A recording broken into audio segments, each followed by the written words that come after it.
Welcome everybody to the last day of the conference and the first guest speaker of the conference today.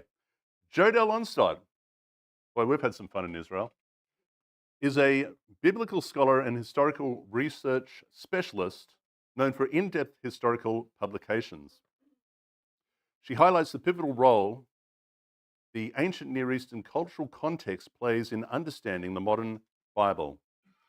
Jodell's research reveals universal principles capable of improving research and healing conflicts in modern religion, politics, and economics. Jodell Onstott is the author of the Yahweh Exists book series. The latest publication in this series is Does Jesus Exist? This groundbreaking study investigates the historical and archaeological evidence for the historical Jesus while addressing critical issues of theology from both the Old Testament and the New Testament. Jodell's next book is due out in August 2024, The Suffering Servant, Part 1, which is based, of course, on Isaiah 53. Adhering to the details of the text and the specific words that are used, this study reveals a strong link to the priestly source within the written Torah and a revolutionary conclusion. The Yahweh Exists series, Volume 1 and 2, comprise 25 years of groundbreaking research charting the archaeological, historical, and religious tenets for ancient Israel and its modern implications for Judaism and Christianity. In addition to archaeological and biblical studies, Jodell is a frequent guest on many radio, TV, documentaries, and podcast shows. Jodell's research demonstrates that the books of the Old Testament comprise more than literature. Scripture contains an actual and factual history. Please welcome to the podium Jodell Onstott.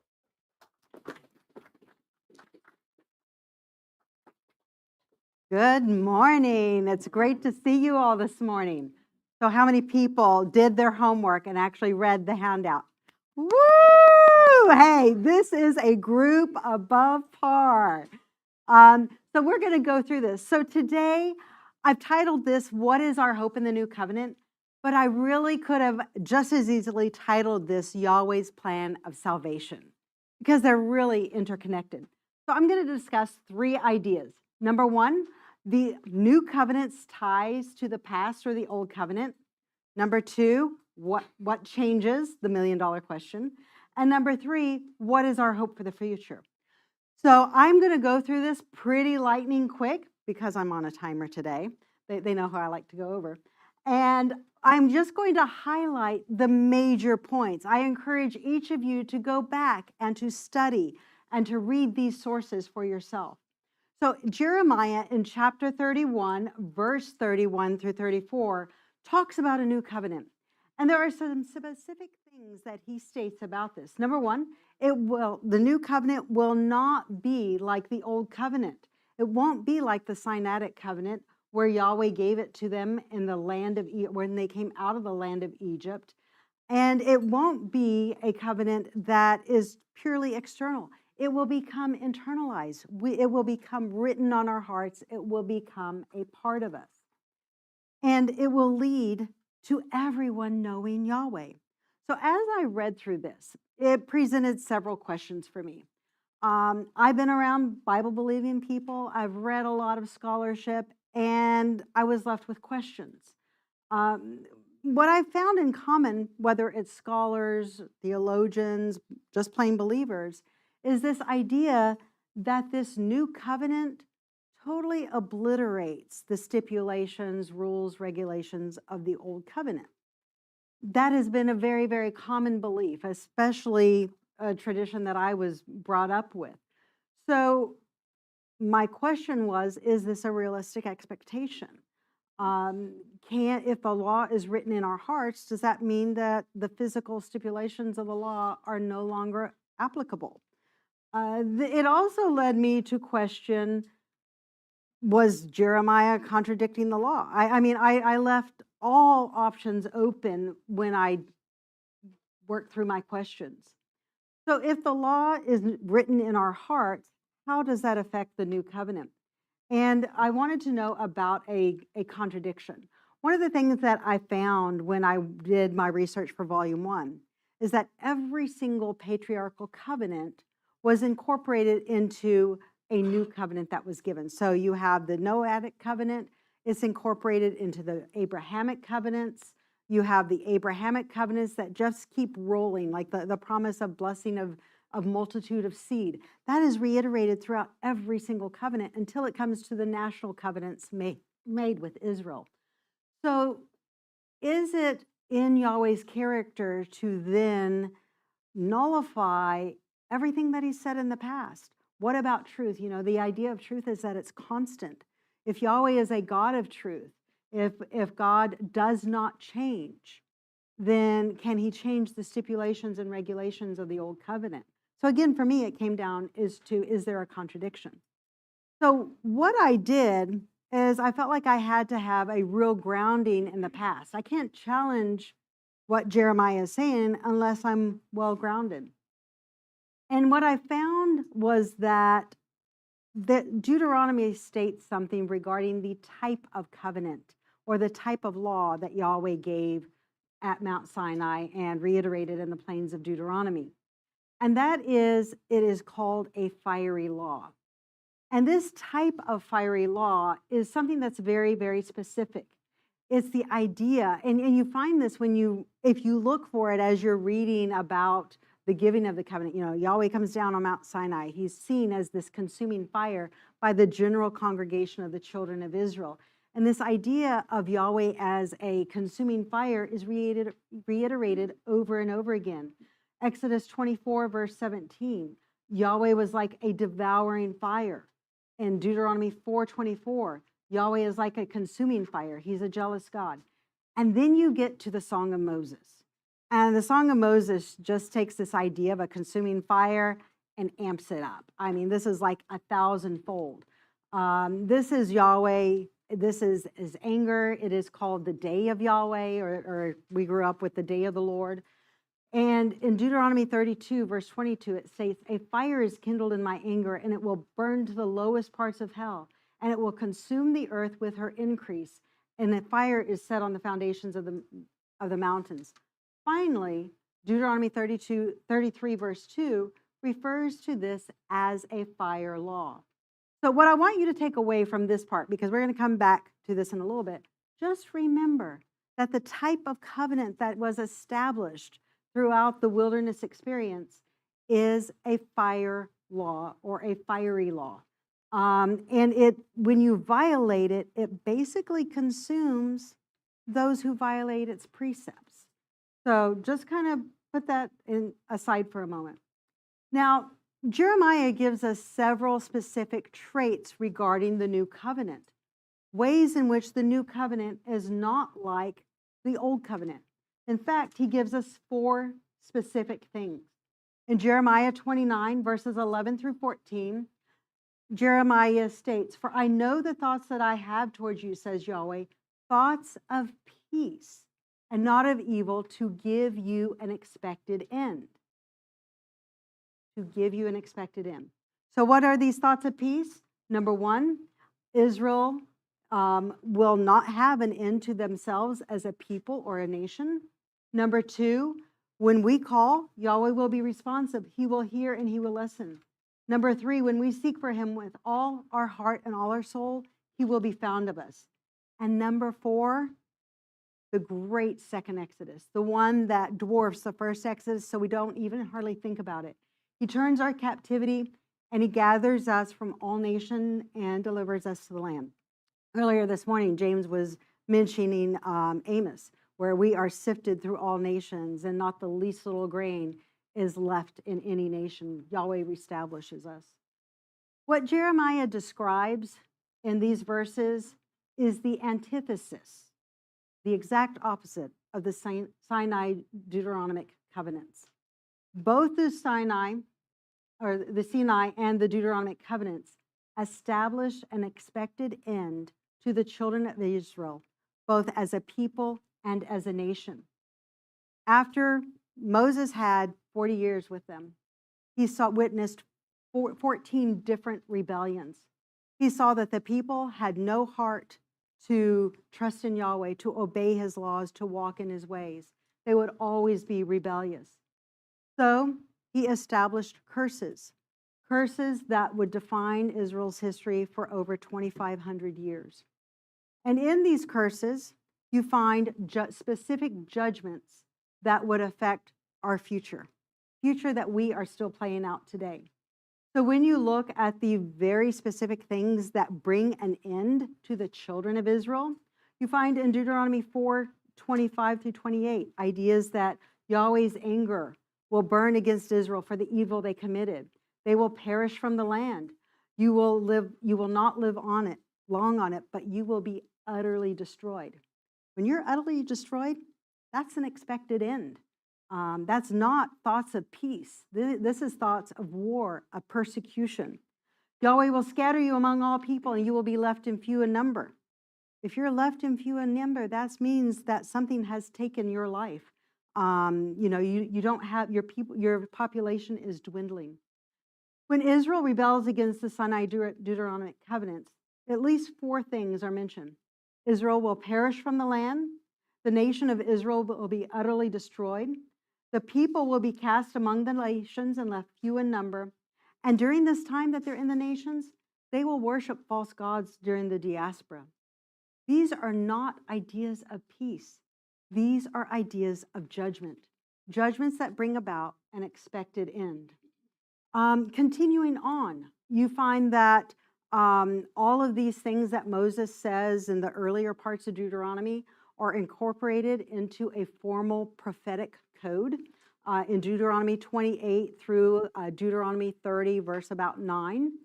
And you find that all of these things up until throughout Deuteronomy 28 bring about Israel's expected end.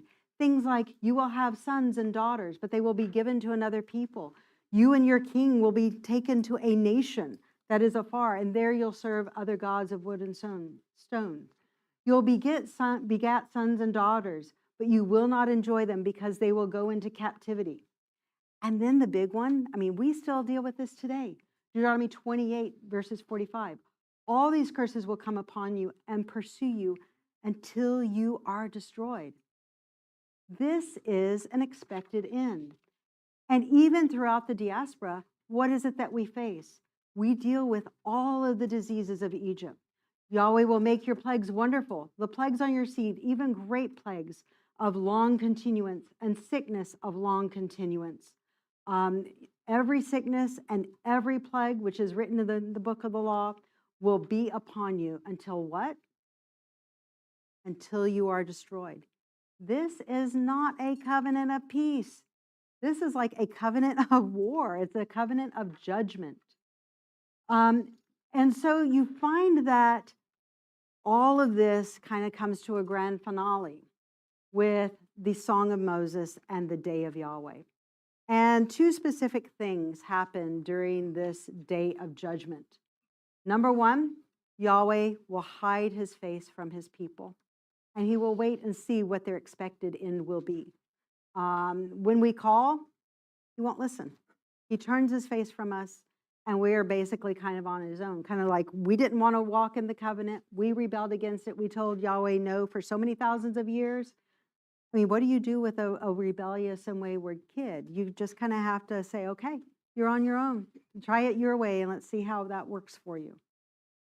But Yahweh states that a fire is kindled in his anger.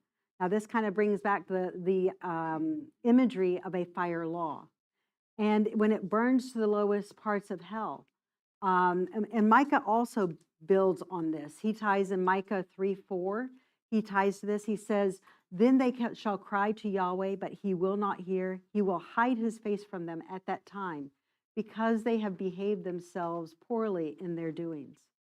So all of these ideas are truly judgments by which Israel cannot live.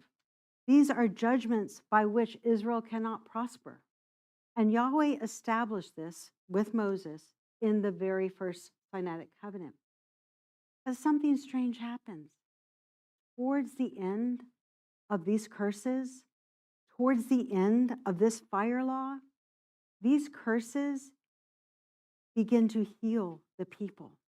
The curses that once caused their death and destruction actually now affect healing and cause people to look to the law and to begin to love it. So Isaiah tells us that Yahweh will make a man. He will refine a man more precious than gold, more precious than the gold of Ophir. It is the curses of the law, the judgments, the Holocaust, the things that we have been through that have made us a new creation. I can just look back in my own family. I can look back to my parents and my grandparents who had no love of the law. It was that horrible Old Testament law. It was a law of bondage. It was something that I would never even consider doing. Why give up my pork? Why do this? Why do that? But all of a sudden, people stop doing that. They start to have an affection and a consideration for the law. Zechariah also builds on this idea of this fire law refining humanity, this creation that God has created into a new man. And this is what Zechariah builds on regarding this fire law. And this is Zechariah 13, verse 9. And I will bring a third part of them through the fire, and I will refine them as silver is refined, and I will try them as gold is tried. And they shall call upon my name, and I will hear them. And I will say, this is my people, and they shall say, Yahweh is my God. So notice this similarity with what Jeremiah is saying, that in that day we will call upon Yahweh and he will hear us. This is a talking about the new covenant. This is not the fire covenant of Sinai and Deuteronomy. This is something different. Ezekiel also builds on this. And he gives us the trait of what it is that we exhibit as this new creation, as this refined human that God has created. In Ezekiel 11, verses 19 and 20, he says, I will give them one heart. I will put a new spirit in you, and I will take out your heart of flesh. What is the one trait, though, that this new heart of flesh has? What is the one trait that we show when we have Yahweh's Spirit? It's the physical law. We walk in Yahweh's statutes, we keep his ordinances, and we do them. And that causes us to be Yahweh's people. Ezekiel reiterates this again in Ezekiel 36, verses 26 and 27. He says, a new heart I will give to you, a new spirit I will put within you. I will take out your heart of flesh and give you your heart of stone and give you a heart of flesh. And I will put my spirit in you. And what does that spirit affect? What does it cause? It causes you to walk in my statutes and to do them. So something has happened in the course of time and history. The fiery law, the judgments of the law by which Israel could not live, has made them into a new creation. It has corrected the waywardness of Israel's heart. The curses are turned into blessing, and judgment turns into salvation. Now, I want to say, too, that the curses of the law, both the blessings and the curses, they are a natural law. Dave Tyler mentioned Thomas Aquinas. Aquinas saw the Torah, and he incorporated Christianity in that, but he really saw it as a natural law, something that exists within physics. One of the things that I talk in my book is the Talion laws, the eye for an eye, the tooth for a tooth. In physics, we know this as the opposite, the action-reaction law, where for every action, there's an opposite and equal reaction. Well, that's what the Torah establishes, the idea that punishment shouldn't be too severe or too lenient, but it should equal the crime that is committed. And that is where you find righteousness, and that is where you find justice. So you find that in the end of these curses, Israel begins to be healed. And there is an awakening. All of a sudden, something happens. After time, people begin to look to the law. And they notice something. They look at the land of Israel and they say, wait a minute, this is a desert. Is this really the promised land? And in Deuteronomy 29, verses 22, it states, the generation to come, the children that will rise up after you, we're the children that take your place. They will say, what means Yahweh's great anger against this land? where it is salted and burning and brimstone and nothing will grow on it.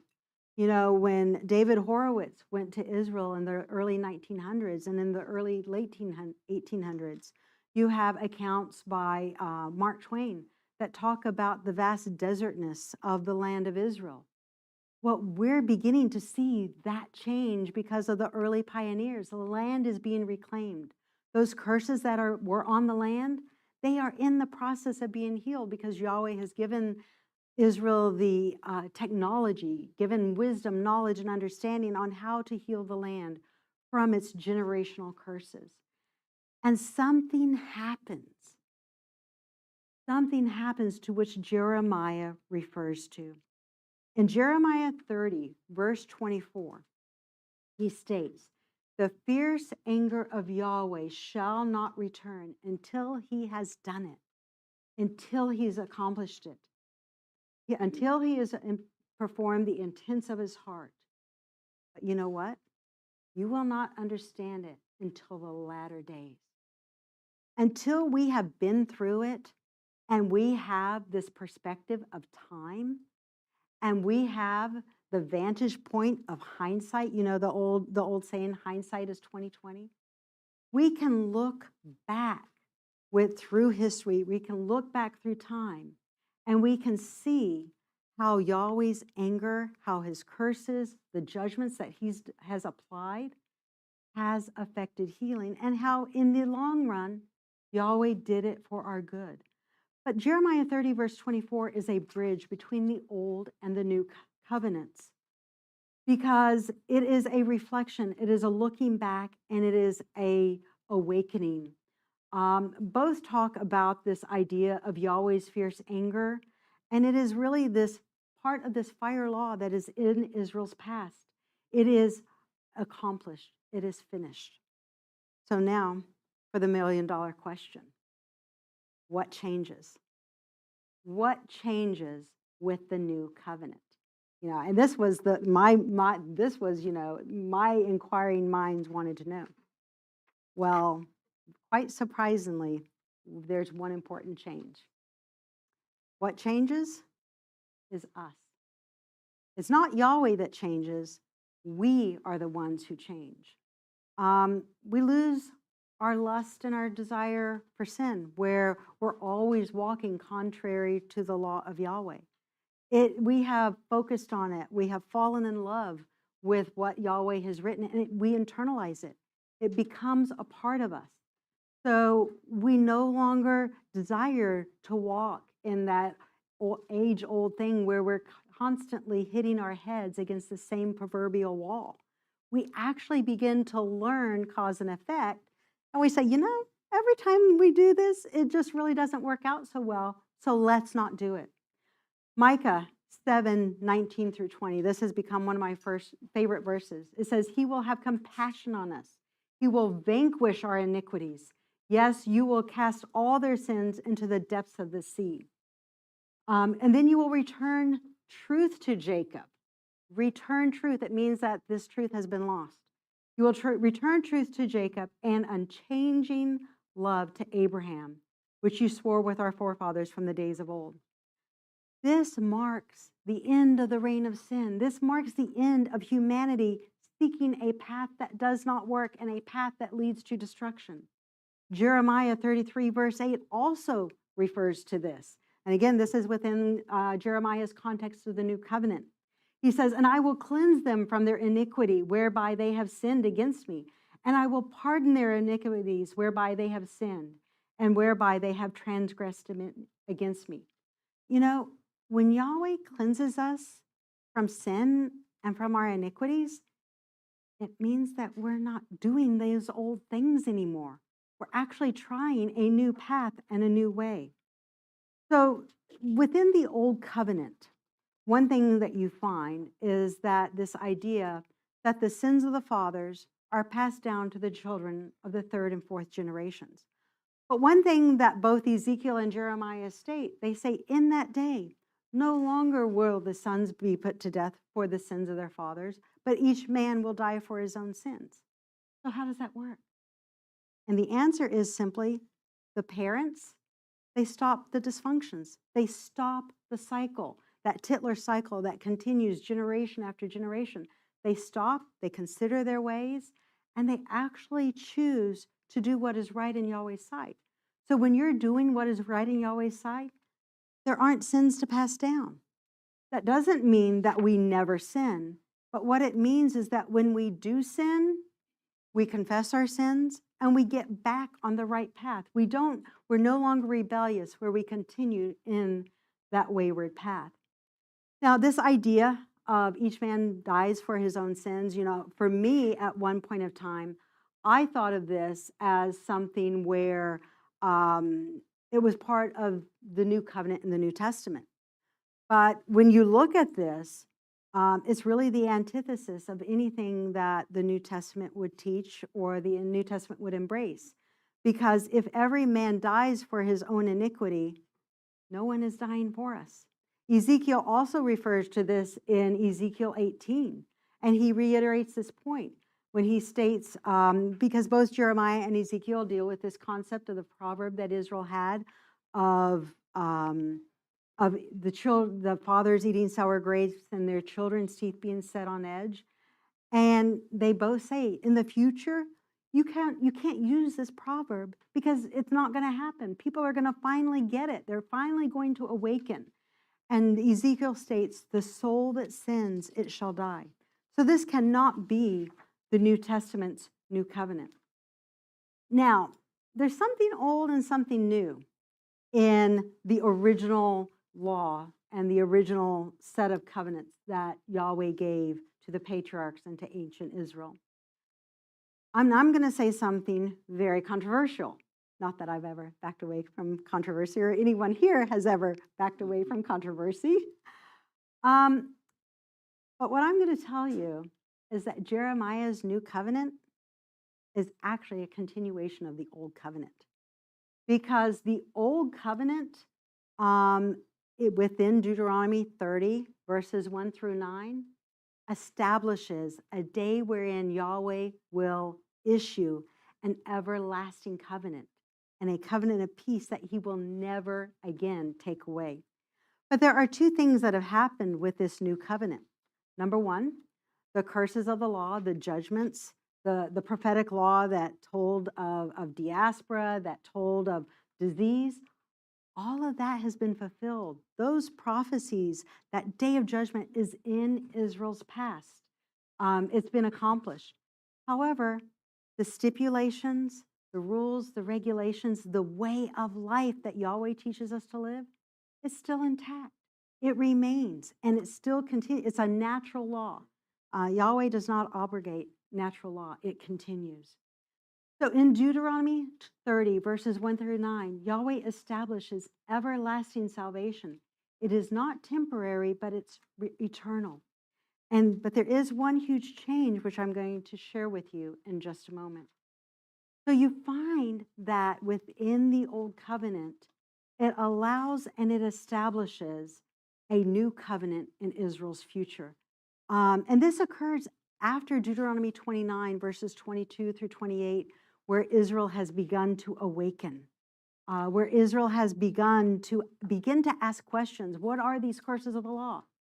And then it states in Deuteronomy verse 30, it states that when all of these things have come upon you, both the blessing and the curse, so this is the idea that it's in the past, that I've set before you, you will call them to mind in the nations where Yahweh has banished you.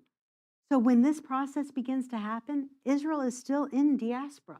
They have not yet been restored to the land.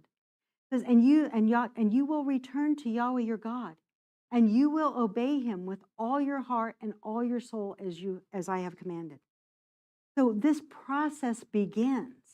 And I really see each and every one of us are the beginning of this process. We are the pioneers in this process. We are the ones that are beginning to awake. And not just us. Sometimes, it started for some of us earlier. And for a lot of people, it will even begin maybe 5, 10, 15 years from now. But the process is well underway. So Moses establishes very specific promises within Deuteronomy.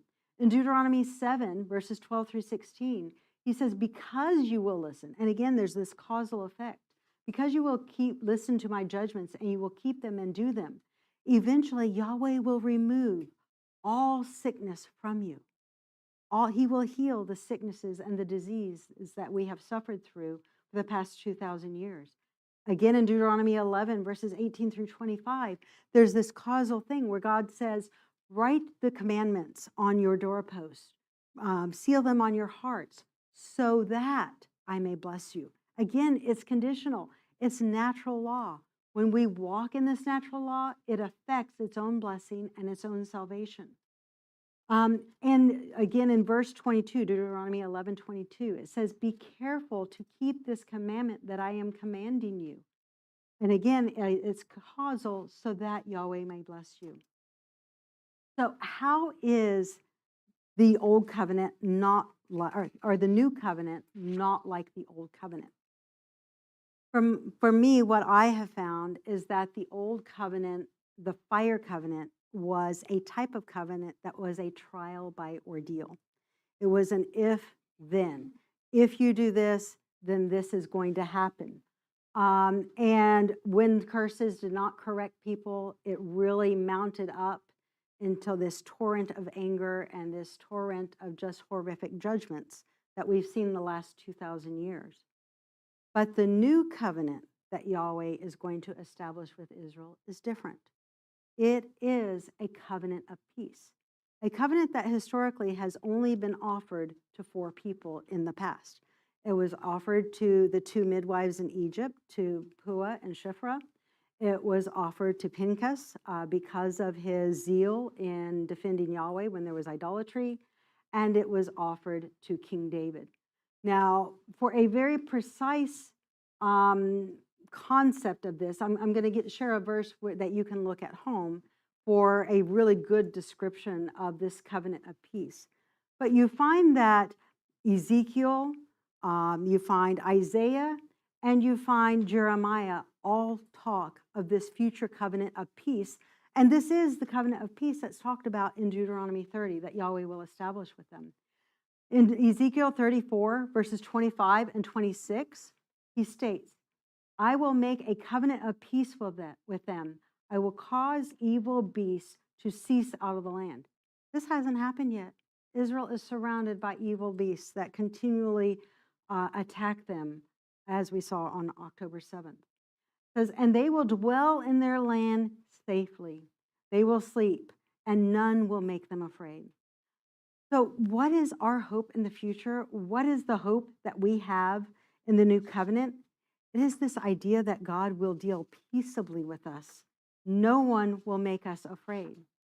And so then Jeremiah actually gives us a little description of what this new covenant of peace does.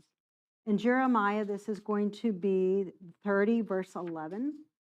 He says, for I am with you, says Yahweh, to save you. Though I make an end of all nations where I scatter you, I will not make a full end of you, but I will correct you in measure, but not leave you altogether unpunished. So a covenant of peace is correction with measure. It's not this horrific day of judgment, this fire that just burns out of control and consumes all those who violate the principles. Now, a covenant of peace, a really good description is found in what the covenant that God made with David. You can find that in 2 Samuel 7:14 through 16. I encourage you guys to look it up. And a really good analogy is like the old Israel, the rebellious Israel. Yahweh really dealt with them kind of like he did King Saul. And then the obedient Israel, the people in whose hearts have internalized Torah and love it and keep it, obey it and do it, he deals more with them like King David, where even when they rebel, he still shows mercy. Things that a covenant of peace entails is a sure house. Yahweh acts as a father who shows mercy, and the mercy does not depart. And the children of Israel are not offered this type of covenant until the curses heal them and make them into a new creation. Let's go to Ezekiel 37:26 through 28, because this is another prophecy. And then I'm going to share, as I wrap up, one of my favorite verses that just speaks so strongly to me. But Ezekiel 37:26 through 28 states, "Moreover, I will make a covenant of peace with them. It will be an everlasting covenant with them. And I will place them and multiply them, and I will set my sanctuary in the midst of them forevermore. My tabernacle also will be with them. Yes, I will be their God, and they will be my people. And the heathen around about will know that I am Yahweh, who does sanctify them, when my sanctuary shall be set in the middle of them forevermore." So the divine law, its statutes, its judgments, we're actually doing it. We're living it. We're walking it. It becomes a part of us. Now, I have a question, because this was something I read over many, many times, and it never really resonated with me. After the flood, what did God promise Noah regarding the flood after it occurred? Never again what? Never again flood the earth. That way he would never again judge the earth by a flood, right? By a flood. Turn to Isaiah 54:7 through 10. And notice this promise. So this is what Isaiah writes. "For a small moment I have forsaken you, but with great mercies I will gather you. In a little wrath I hid my face from you, but it was but for a moment. With everlasting kindness I will have mercy on you, says Yahweh your Redeemer. For this is as the waters of Noah to me. For as I have sworn the waters of Noah shall no more go across the earth, so I have sworn I will never again be angry with you to rebuke you. For as the mountains shall depart, the hills will be removed, but my kindness will not depart from you, neither shall my covenant of peace be removed from you." This is an everlasting covenant of peace. Guess what? The hiding of the face, the forsaking us, the not hearing us when we call, the diaspora, all of that is as the waters of Noah. It will never happen again. And Yahweh is swearing that he is swearing that it will never happen again. Now, Ezekiel also builds on this. Turn to Ezekiel 39:25 through 39, because this ends with a promise. And this promise is based on Deuteronomy 30, verses 1 through 9. And this is what Ezekiel tells us will happen. "Therefore, says Yahweh our God, and now I will bring again the captivity of Jacob. I will have mercy on the whole house of Israel, and I will be jealous for my holy name, after they have borne their shame and their trespasses." And that's what we've done for the last 2,000 years. We have borne our shame and our trespasses. Leviticus states that we pine away in our iniquities, and that's what our past has been. But now we are healed and we are being regathered. And he says, "I will gather them, and they will dwell safely in their land, and none will make them afraid. When I have brought them again from all the people of the earth, and I have gathered them out of their enemies' lands, and I am sanctified in them out in the sight of many nations, then they will know I am Yahweh their God, which caused them to be led into captivity among the heathen. But I have gathered them into their own land, and I have left none of them any place anymore." But here's the key. This is my favorite part. "Neither will I hide my face any more from them, for I have poured my spirit out on the whole house of Israel." That is a promise.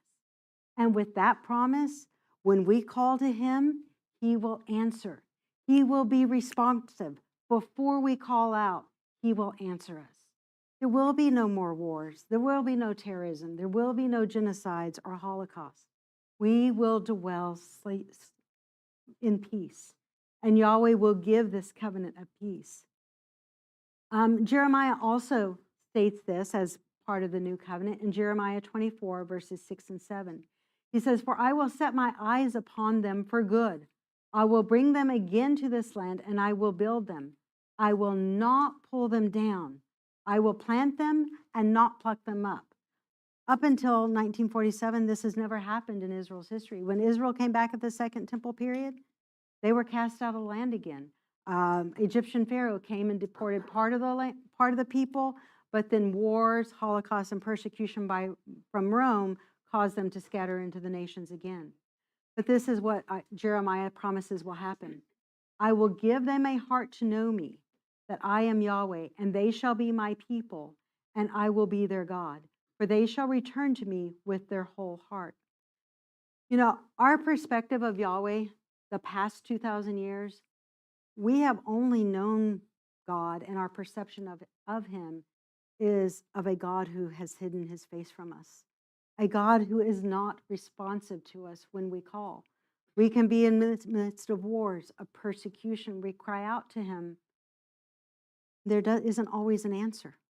There isn't always salvation. There could be for select individuals, but it isn't for a nation and for a community. But this changes. And I'm going to say something revolutionary, and that is we are awakening. We are this generation that is coming, that we look at each and every one of us. We have inherited traditions of our forefathers, some of it truth, some of it lies, but we're actually returning to Scripture. We're questioning what we have inherited, and we're trying to compare it to the written text. Does it add up? Does it measure? And we are this generation that is coming, that is awakening, that is returning to Yahweh with all our hearts and souls. A lot of us, we have given up friends. Family has turned against us. It hasn't come without a cost. But you know what? There is so much joy in it. And we haven't even begun to see the joy that is associated with this. We are just at the tip of the iceberg. And it's in this covenant of peace where nations begin to beat their swords into plowshares, and nations no longer learn war anymore. Now I'm getting emotional because this is what our hope is. Pulling a Betty. So I'm going to close with the promises from Jeremiah 32, verses 37 through 42. Now, I want to make one more point regarding the new covenant. The new covenant, when you look at it, it actually looks a lot like the Moses scroll. When you look at it, the curses directly correspond to the blessings. So that does play a huge part of it. But it is very, very much tied more to a covenant of peace. It is not this fire covenant, this covenant of judgment that was in the past. It is a covenant of peace. So this is the promise that Jeremiah 32, and we're going to begin in verse 37, and he actually reiterates this twice. He says, "Behold, I will gather them from all countries, whether I have driven them in my anger and in my fury and in my great wrath. And I will bring them again to this place, and I will cause them to dwell safely. And they shall be my people, and I will be their God. And I will give them one heart and one way." This is exactly what Ezekiel says. "One heart and one way, that they may fear me forever, and I will do good to them and to their children. And I will make an everlasting covenant with them, that I will not turn away from them." So what is the key point of this everlasting covenant? Yahweh will not turn away from us. Even when we sin, he will not turn away from us. And he will do us good. He will put fear in our hearts, and we will not depart from him. Yes, he will rejoice over us to do good and to plant us in the land with all his heart and with all his soul. For thus says Yahweh, like I have brought all this great evil upon this people, so I will bring upon them all the good that I have promised. So this is our hope that we have for the future. This is something that has not yet occurred and has not yet happened. But let me tell you, there is so much hope. You know, most people today are looking for this horrific time of judgment that's coming. But when I look to the law, when I look to what Yahweh has established, it appears that it is salvation and peace for Israel's future and not an expected end.